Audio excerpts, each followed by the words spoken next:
What is going on, everybody? Welcome back to the channel. Today we are watching a video from RawGator. The title of this video is NASCAR getting ejected moment. I feel like it's gonna be like a scene from Fast and Furious where they're pressing that button, ejecting them out of the seat, ejecto zero cars, you know. But I don't know what this means. We're gonna jump in the video and find out. All right, let's go. What warrants an ejection in NASCAR? NASCAR drivers can run onto the track under caution to throw a helmet at another driver and not get ejected. But if you go as far as to get back on a driver who wrecked you, you risk the chance of getting parked. This is the NASCAR term for getting ejected. You may get I'm sorry, I'm screaming at the microphone right now. I don't know what's going on with me. Okay, so getting parked. Let me see what it says. You risk the chance of getting parked. This is the NASCAR term. Wait, temporarily? For getting ejected. You may get parked for the remainder of the current race or in extreme circumstances for a handful of upcoming races. Believe it so like a black flag or not, NASCAR has some very recent examples of both. But wait, what is the difference between these two NASCAR accidents? One of these warranted a 2-race suspension and the other received no suspension at all. The 24 and 20 cars are both wrecking the other car in retaliation. We'll go more in depth on this one a bit later. The reasoning may surprise you. Most NASCAR drivers go their entire careers without even getting parked or ejected once. As mentioned previously, a simple helmet throw to another competitor doesn't warrant you to be tossed from the event. This definitely... I didn't know it's a common thing to do. That's 2 people doing... Well, I said common. Only 2 people I've seen so far. But I didn't realize more than one person threw helmets at another car. That's crazy. Would not. Simple helmet throw to another competitor doesn't warrant you to be tossed from the event. This definitely would not be the case in most sports. Our first instance of NASCAR drivers getting ejected is Carl Edwards being removed from the 2010 Atlanta race. Here is your 20 seconds of context. This is going to go fast. Carl Edwards was sent flying from Keselowski's bumper at Talladega in 2009, which was unintentional. It was the beginning of a feud between Edwards and Keselowski in which some meaningless encounters took place in the Nationwide Series races afterwards. A year later, Edwards made contact with Brad Keselowski at the start of the Atlanta race, and when he rejoined the race over 100 laps down, he intentionally spun out Keselowski. He meant to just simply spin him, but Brad's car got airborne and they were going over 160 miles an hour in the process. Keselowski landed on the roof of his car, which potentially could have hurt him. This is what I said in the last React video that I did about Brad Keselowski. I said some of these were attempted murder, and I wanted to know if they did get fined for these or there was a penalty or anything like that. So I'm glad that I'm watching this one now, so it sort of explains it better. Wow. I have a feeling that the only reason Carl Edwards was ejected from this race is because he sent Brad airborne. If it was just a simple spin, his chances of finishing the race would have increased greatly. Edwards wasn't temporarily banned from any NASCAR events after Atlanta, but he did receive a 3-race probation. The commentators had a reaction to this crash that you're probably going to want to hear. That NASCAR is parking Edwards for the balance of the race, and he's being called to the NASCAR hauler. He's not doing himself no favor right now going backwards down pit road either. They're not going to like that at all. Drove backwards on the pit road. Ask you, Carl Edwards is 156 laps down. Okay, that's What's crazy. Going on here? That was not necessary. Very unnecessary. Kyle Busch versus Ron Hornaday is one of the most famous instances where a NASCAR driver gets parked, then suspended. Remember in the last video why I mentioned that Michael McDowell raced the 18 at Texas in 2011? This is why. Sorry, I've with not this seen that angry yet. heat of the moment move, Kyle Busch threw away Hornaday's potential championship season, but also every shot he himself might have had to win the Cup championship in 2011. Busch was not only parked for the Cup race at Texas, but was also not allowed to race in the Nationwide Series race either. Fans speculated if Kyle Busch would continue driving for Joe Gibbs after this on-track carelessness, but it's a good thing he did because he won 2 championships with JGR within the next 8 years. You'll see a common theme that when somebody intentionally wrecks a championship contender, that's when they have the highest chances of getting parked. Oh, so it's okay to do it to somebody at the back, like, you know, crash somebody else. Oh, it's fine. But if somebody that's fighting for championship, oh, it's a no-no. Fair play. I ended up losing my cool, and I've been wrecked 4 weeks in a row, and finally I just had enough of it. And so you can't place all blame on one person. There was 2 people that got into it to begin with, and there was 2 people that ended it. Facts.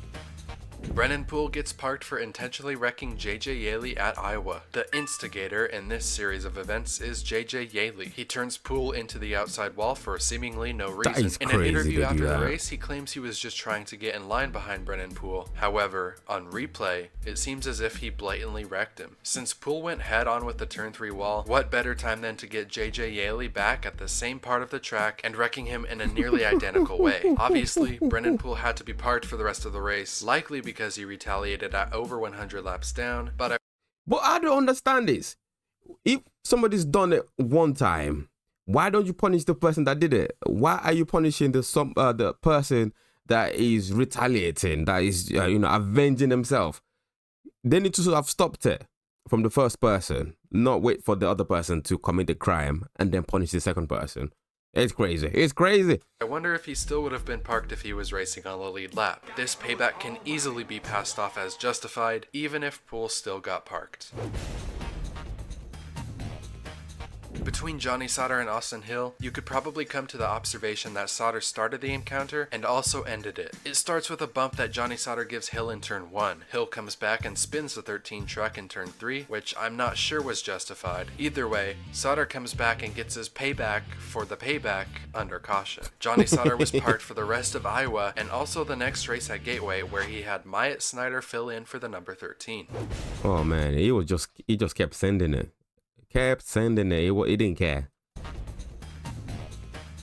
After a bad restart from Clint Bowyer, Denny Hamlin misjudged the space between him and the car in front because he's not really used to running the Nationwide Series too often. As you may imagine, Clint Bowyer was going to be angry, which even Hamlin himself seemed to agree was justified. Clint Bowyer came back to sideswipe Hamlin under caution, which NASCAR immediately parked him for. I'm not sure that NASCAR needed to do this, as it probably wouldn't have carried much further. I guess NASCAR doesn't like extracurriculars happening under the yellow. For the encounter you've all been waiting for, and perhaps it's the most known instance of NASCAR payback and a driver getting parked. But we need to rewind and set the stage so you know what's at stake here. Joey Logano shoved Matt Kenseth out of his way to win at Kansas. That's a good drift right there. That's a beautiful drift. This, combined with a bad race at Talladega, ensured that Matt Kenseth would not advance to the round of 8 in the NASCAR Championship. In fact, the 20 and 22 got into each other on Talladega's pit lane just one race later. Have a listen to these communications from Kenseth's radio. Tell that 22 I'm going to knock his out after the race. You tell him to hide behind his daddy. Then, the week after Talladega, it was after the race. Have a listen to these communications from Kenseth's radio. Tell that 22 I'm going to knock his out after the race. You tell him to hide behind his daddy. Then, the week after Talladega, it was the race at Martinsville where it looked like Logano was about to win his 4th race in a row. Kenseth was involved in a crash while running second behind Joey Logano, but it was his teammate Brad Keselowski that spun him out. Now, with no possibility to win the race, no possibility to win the championship, there was just one final objective Take him out, bro. to accomplish in the 2015 season. That objective was this. And Kenseth cleared by Logano. Maybe no. Kenseth takes him out. Logano into the wall. Caution comes He destroyed him completely. Holy. Let's go over there and yeah, nothing to lose, That's bro. a chicken move right there. We all know where the story came from. Payback for Matt Kenseth. Damn. The fans were happy. Jeff Gordon ended up winning his final career race, and Matt Kenseth got his payback on Logano to stop him. That is the craziest crash in the world. Look at these guys. Race, and Matt Kenseth He's not even facing anywhere near the track. Its only objective in life was to make sure 22 does not go anywhere. He's sending him straight to the wall. He didn't care, bruv. It was on it like a bonnet. Got his payback on Logano to stop him from advancing to the championship 4. NASCAR parked Matt Kenseth for the next 2 races at Texas and Phoenix. It would be great at NASCAR. To give NASCAR. Logano a legitimate shot to point his way into the championship finale without the moving obstacle of Kenseth. But that didn't work. Denny Hamlin rallied behind his teammate in the 20 by dropping shirts with the message, "Free Matt." This could be because banning Kenseth from competition for 2 weeks was not in line with when Jeff Gordon ended Clint Bowyer's championship run at Phoenix just 3 years earlier. Gordon did not receive any suspension and even won the season finale, with Bowyer coming in second. Popular US sports usually rule ejections by considering targeting, unsportsmanlike conduct, or messing with the officials. With these rules laid out, you're probably thinking, NASCAR drivers can't mess with officials if they're in the car. Well, Kyle Busch proved Wait, you wrong, pushing the but this safety car. actually didn't get Kyle Busch thrown from the race. It's kind of hard to get unsportsmanlike penalties in NASCAR, but targeting? This could be NASCAR's version of targeting. The drivers have the goal of wrecking a specific competitor to damage their car or prevent them from winning. This is the most common way to get parked, or for the sake of this video, ejected from a NASCAR race. Let's try to predict who will be the next driver to get parked from All of NASCAR. them. Oh, you're wondering about my prediction? It's gotta be Recky Spinhouse, right? Leave your prediction of who and what for down in the comments below. Yeah, this is an old video. Many people would have been ejected and parked by now. But yeah, man, knocking out. That was interesting. Gave me a lot of insight, a lot of explanation to things. I enjoyed that. Lovely stuff. Yeah, nah, that was great, guys. Thank you very much for the recommendations. As always, yeah, we're going to jump out of here. Thank you very much for watching this video. I'll see you in the next one. Don't forget to subscribe, like, share, comment, and all that good stuff. I'll see you. Peace.